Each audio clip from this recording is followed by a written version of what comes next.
Hello and अस्सलाम वालेकुम। Welcome to my YouTube channel. मेरा नाम है खान और एक और नई वीडियो के साथ आप लोगों की खिदमत में हाजिर हैं। उम्मीद करते हैं आप लोग सब खैरियत से होंगे और जहां होंगे खुश होंगे, आबाद होंगे। आज हम बात करने वाले हैं कि कौन-कौन से डॉक्यूमेंट्स आपको रिक्वायर्ड हैं if you want to get Portuguese residency permit.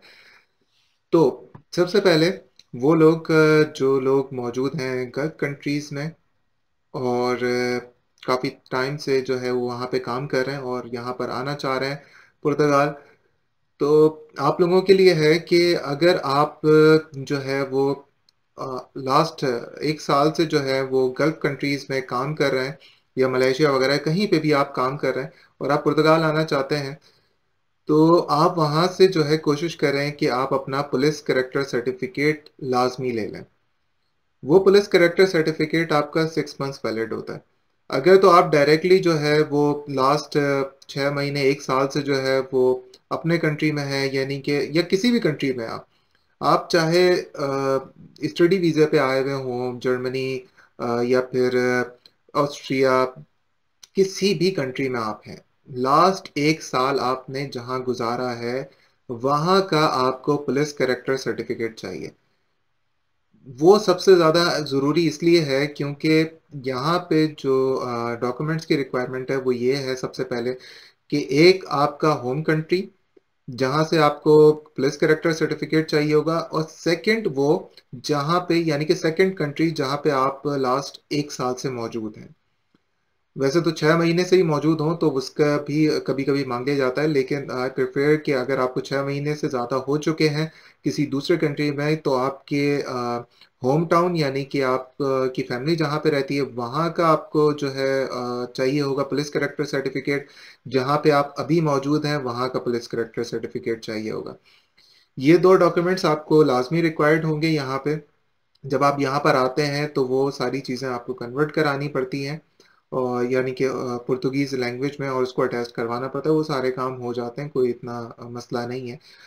Second यहाँ पे आने के बाद आप लोगों ने जो है वो अपनी रजिस्ट्रेशन करानी है यानी कि अपना एड्रेस लेना है। उसके अलावा सोशल सिक्योरिटी नंबर और यहाँ पे आपने टैक्स नंबर हासिल करना होता है। ये सारी चीज़ें जो हैं वो यहाँ पे हो सकता है कुछ लोगों के लिए मुश्किल हो सकता है कुछ लोगों के लिए आसान हो, लेकिन आपको इतना बता दूँ कि यहाँ पे जो है वो बहुत आपके यूँ समझ लें कि इंडिया-पाकिस्तान वाला हिसाब है कि कुछ दो हम तुम्हारा काम जल्दी कर देते हैं। तो आपने इन चक्करों में नहीं पड़ना, आपने सिंपली जो है वो फ़ॉलो करने हैं जो यहाँ के रूल्स हैं।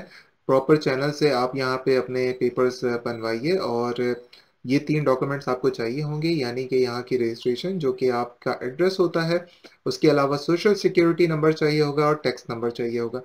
ये 3 चीज़ें जब आपकी बन जाती हैं उसके बाद आप एलिजिबल हो जाते हैं जॉब हासिल करने के लिए। तो कोई भी आप जॉब हासिल करना चाहते हैं, ये 3 चीज़ें आपको चाहिए। फिर उसके बाद जब आप अपनी फ़ाइल सबमिट कराते हैं, यानी कि अपलोड करते हैं, आप पहले तो ये होता था कि लंबी-लंबी लाइनें लगती थीं और वहाँ पे जो है वो फिर आप पेपर्स अपने सबमिट करा रहे होते थे। अभी ये हो गया, ये सारी जितनी भी डॉक्यूमेंटेशन है, ये सब आपने ऑनलाइन अपलोड करनी है। ऑनलाइन अपलोड करने के बाद आपका टाइम शुरू हो जाता है कि अब आप जो है वो काम करें और काम करने के साथ-साथ आप यहाँ पे टैक्सेस वगैरह पे करें। टैक्सेस आपने पे नहीं करने, अगेन मैं आपको बता दूँ। बहुत सारे लोग जो है वो ये सोचते हैं कि हम किसी और कंट्री में बैठे हैं और वहाँ से बैठ के जो है वो हम टैक्सेस पे करेंगे। This is not acceptable. यहाँ पे बहुत सारी ऐसी चीज़ें हैं जो मैं आपको ऑन एयर नहीं बता सकता। जो लोग यहाँ पे हैं, वो लोग बहुत अच्छे से समझते हैं यूरोप में कि क्या ये तरीका बेहतर है या नहीं। आप टोटली रिस्क के ऊपर हैं कि आप जो है वहाँ से बैठे हुए या कहीं और दूसरे कंट्री से बैठे हुए टैक्सेस पे कर रहे हैं और यहाँ पे आपके पेपर्स चल रहे हैं। बहुत सारे लोग करते भी हैं, लेकिन ये definitely it's not gonna be allow in any country. Portugal में क्यों अलाउ होगा फिर? तो आई रिकमेंड कि भाई आप जहाँ पर आ चुके हैं तो वहाँ पे उसको अपनाइए, वहाँ का आप जो है वो एनवायरनमेंट जो है अडॉप्ट करें, क्योंकि बहुत सारी चीज़ें ऐसी हैं जो कि जब आप बायोमेट्रिक देने के लिए जाते हैं, तब आपको अंदाज़ा होता है कि आपने वो क्या मिस्टेक की है। बहुत सारे लोगों की लक अच्छी भी होती है, बुरी भी होती है। ऐसा ना हो कि आपने 2 साल यहाँ पे टैक्सेस पे किए और पता लगे कि वहाँ पे वो आपको जो है कुछ ऐसे सवालात कर लें जिसपे आपका कार्ड जो है वो रोक दिया जाए और इन्वेस्टिगेशन आपके ऊपर स्टार्ट हो जाए। तो ये सारे डॉक्यूमेंट्स आप लोगों को रिक्वायर्ड होते हैं। हाँ, अगर आप किसी और दूसरे कंट्री से आ रहे हैं, यानी कि पाकिस्तान, इंडिया, बांग्लादेश, गल्फ या कहीं से भी, मैं ये समझता हूँ कि आप लोग जो है वो अपना ड्राइविंग लाइसेंस ज़रूर लेके आइएगा, क्योंकि यहाँ पे ड्राइविंग लाइसेंस इजीली कन्वर्ट हो जाता है और ड्राइविंग लाइसेंस की बेस पे आप जो है वो अच्छा काम कर सकते हैं। अगर आप हाईली स्किल्ड हैं, यानी कि अगर आप वेब डेवलपर्स हैं, सॉफ्टवेयर डेवलपर्स हैं, या फिर आईटी इंजीनियर्स हैं, उन लोगों की डिमांड्स यहाँ पे काफ़ी हैं। उन लोगों की सैलरी भी बहुत अच्छी है। वैसे बेसिक सैलरी यहाँ पर है 750 यूरो, यानी कि 750 यूरोस पर मंथ। और 750 यूरोस में जो है वो मैं इस बारे में एक वीडियो बना दूंगा। 750 यूरोस यहाँ की बेसिक है, इससे कम कोई भी आपको पे नहीं करेगा। इतने मिनिमम आपको सब पे करेंगे। लेकिन अगर आप डेवलपर्स हैं, वेब डेवलपर हैं, सॉफ्टवेयर डेवलपर हैं, या कोई टेक्नीशियन है, तो आप लोगों की सैलरी वो स्टार्ट हो सकती है ऑलमोस्ट डबल, यानी कि 1500-1600 से मिनिमम आपकी स्टार्टिंग सैलरी होगी। और एक्सपेंसेस के हवाले से मैं नेक्स्ट वीडियो आप लोगों के लिए बना दूंगा कि यहाँ पे क्या एक्सपेंसेस हैं और कितने यहाँ पे पैसों में गुजारा हो सकता है। आई होप ये जो मिनिमम डॉक्यूमेंटेशन है जो इनिशियली आप लोगों को चाहिए होंगी, वो मैंने आपको बता दी हैं।